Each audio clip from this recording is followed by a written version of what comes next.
Je vous montre mon boa imperator de la souche colombienne, donc localité Colombie. C'est un boa imperator, donc c'est une femelle, hein, localité Colombie. Oh, bon, ça je l'ai déjà dit, pardon. C'est la mutation VPI Motley. Donc ouais, c'est un serpent assez facile de maintien, mais il y en a qui disent que c'est pour les débutants. Moi, je suis pas tout à fait d'accord. Parce que c'est un serpent qui grossit. Regarde pas comme ça, toi. C'est un serpent qui grossit beaucoup. Donc ça peut faire genre 12, 13, 14, 15, 20 kilos, tu vois, adulte. Là, elle a 2 ans. Et moi, je la nourris pas beaucoup, hein. Vous remarquerez que elle est pas maigre, hein. Elle est pas maigre, mais je la nourris toutes les 3 semaines, alors qu'elle a 2 ans. En fait, regardez, il faut que le serpent il soit carré. Et là, on t'approche pas de ma tête, j'aime pas. Tu vois, le serpent il est carré là, tu vois, il est pas rond, il est pas rond, il est carré là, tu vois. S'il est rond, c'est qu'il est obèse. Tu vois, s'il est carré, c'est qu'il est bon, tu vois. Là, c'est carré, tu vois. Et voilà. Et donc, il faut pas trop les nourrir, les animaux, parce qu'il y en a qui disent, ouais, moi, je leur donne, là, par exemple, ils diraient, il faut le nourrir toutes les semaines.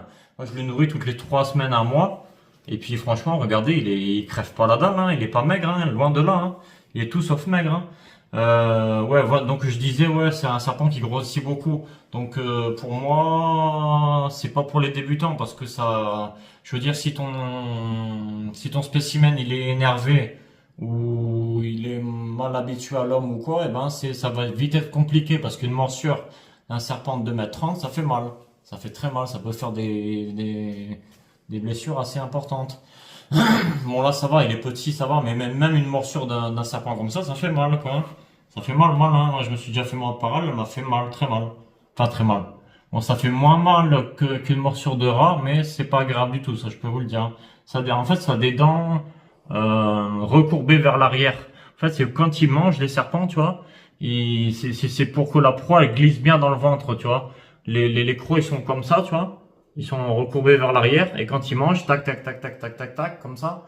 Et puis la souris elle descend, tu vois. Ils ondulent leur ventre pour faire descendre la souris. Alors elle, je la maintiens dans un terrarium d'1,20 m sur 60 sur 60 pour l'instant.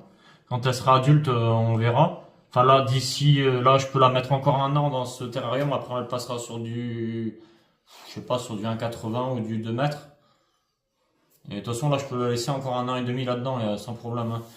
Euh, c'est un serpent qui est pas très actif, hein.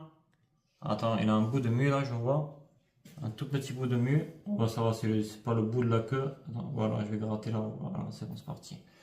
C'est un serpent qui est assez docile, hein. Alors la forme colombienne, c'est assez sympa comme un serpent. Ils sont souvent assez dociles.